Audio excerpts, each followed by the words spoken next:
letters arrived. New times were coming, better times. What times peace would bring. Still, they fought right up to the end, some of them, and so did I. Quietly, I mean, so as not to draw the attention of the foreman. Quietly, ever so quietly, we kissed, and I was fighting because Evelyn, she was already thinking about him. What if he can't? I took her out to the lounge in the alley where we smoked and kissed her, just to get her to stop thinking those questions. And I held her around the ribs to keep me there and him out, and hold the better times at bay. And what was it, in the end, but the same old after all? Some of the factories stopped producing armaments straight away, and went back to being tram sheds in railway shops. Ours carried on a few months, and I worked so hard turning those shell cranks I could have kept the whole army running just by myself. I was up before they knocked at the window in the morning, up and running, and hauling my arms back in those overalls, feeling the pinch in my muscles till lunchtime at least. She came in every day, like she had to drag herself there. Her noggin wasn't in it. Lord knows where her heart was. Lovely little Evelyn. So I decided, if the world's just going back to old again, women to their men or their kiddies, I wasn't going to be part of that. Oh, I had a man once, showed me his prick. Hard as a brass shell casing, he must have thought it was. He looked so proud. I took it, jolly enough, but I itched to get out from under and pull my skirt back down. What a telling off I wanted to give him, to think of taking charge of me like that, to make such a maul of it all. No, not for me. So I'm gone and far away. The last 3 days I got woken up, not by the knocker up, but by the ship's bell. Morning, darling. That big girl in the green hat out on deck again.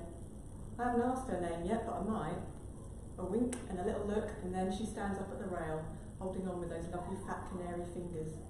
They've seen some action, those fingers. There's a wind got up and it's blowing a long grey coat about like a flag. Looks like we'll get some rain in a bit. I shouldn't wonder. We're well out to sea now.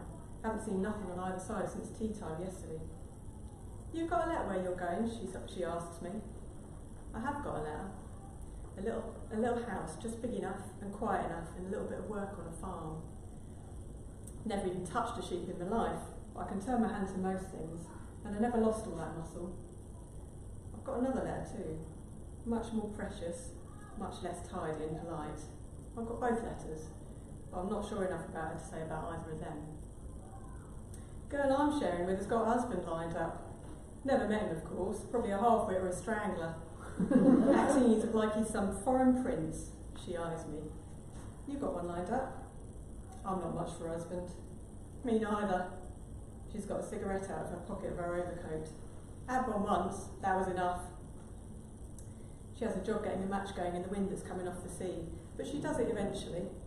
Sucks on the cigarette and then points it at my left cheek. How'd you get that? Same way every other body did. Sparks off the trucks. Shell went off. Crying shame. I shrug, because I hardly feel like that. There's 100 women on this boat with a scar, or something missing, holding their suitcases in yellow hands at the ramp at Plymouth. I read in the Echo they called us Surplus. Me, I'm calling it a blessed oak. Praise be, I'm moving on to happier things. Who are you sharing with anyway? I've not seen you about with another girl. I shrug again, send her a sly wink, a little pat on the letter in my pocket, and watch her smile around the cig. Can see her thinking things. When the accident happened, the men had already started following their own letters home. There were good surprises and bad for the girls who'd been waiting. I couldn't hardly look at Evelyn in those days, even though I felt sick for wanting to. She moved around the machines like someone who was having a dream of a completely different place, and just then I thought I knew exactly what that place was. The new, old, better, worse times were here at last. Some of the women had left the factory already, and men taken their places. The women's bunkhouse had emptied, and I used to see some who lived on the same terrace as me in their kitchen windows of a morning.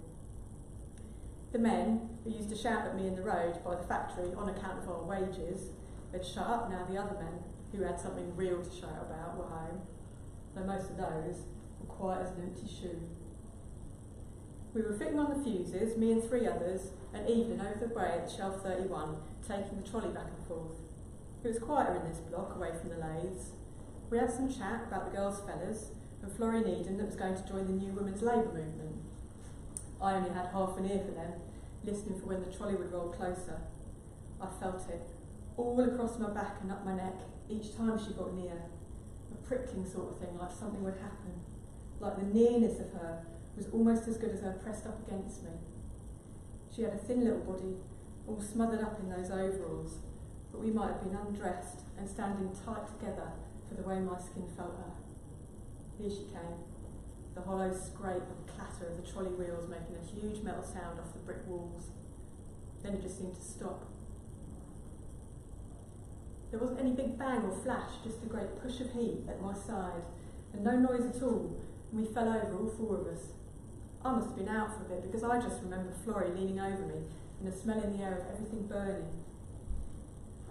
No one was killed in the whole block, which was a great mercy. If we'd been at full production still, it would have been a different story.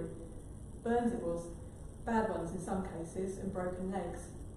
A piece of shrapnel had to be got out of my cheek, and my Evelyn lost her right arm down below the elbow. That was how we both left the factory, and I thought never to see her again. But that was before the better times finally came for me too, before Evelyn learnt to be left-handed. The big girl in the green hat, I still don't know her name, she leaves me in peace. It feels better than I can say to be out here in the air, halfway from that factory where I had to cling and hold my breath and graft, and halfway to the little place in Clutha where everything will come easy to hand. These are the silly thoughts I have. I am a silly girl again, white-skinned and giddy. I want to take out my letter, the precious one, look at its heaven-sent words and its clumsy handwriting, but I'm scared the wind would grab it from me. I won't part with it, for all I know the words off by heart. I stroke the pocket where it sits, and even through thick wool I can read it with the tips of my fingers. How you cried over my poor arm. I couldn't say anything to you, though I wished I could have. I was like an animal, and my brain all shrunk down and everything on fire inside and out. But after it all, I was so glad, because now I had something to show him how changed I was. I knew he'd understand that, even as he understood nothing else. I remember how it was opening it, shaking like a factory girl getting news of her fellow when it could go one way or the other. How happy I felt after, and tired to death, because I'd been in a fight and I'd won it, even though nobody thought I would. Later, after tea in the ship's bare dining room, I creeped back to the bunk. I would have been here either way, surplus by nature, you might say. But how much warmer it is to be needed. There she is, girl I'm sharing with, stuck in her bed and sick since we got out of the channel. I feel my heart so soft towards her, she's been that ill. I crouch right down and take hold of her precious left hand, and she smiles at me all water-eyed and thin, because she knows the sickness and the hard work has been worth it. She sees those better times coming too.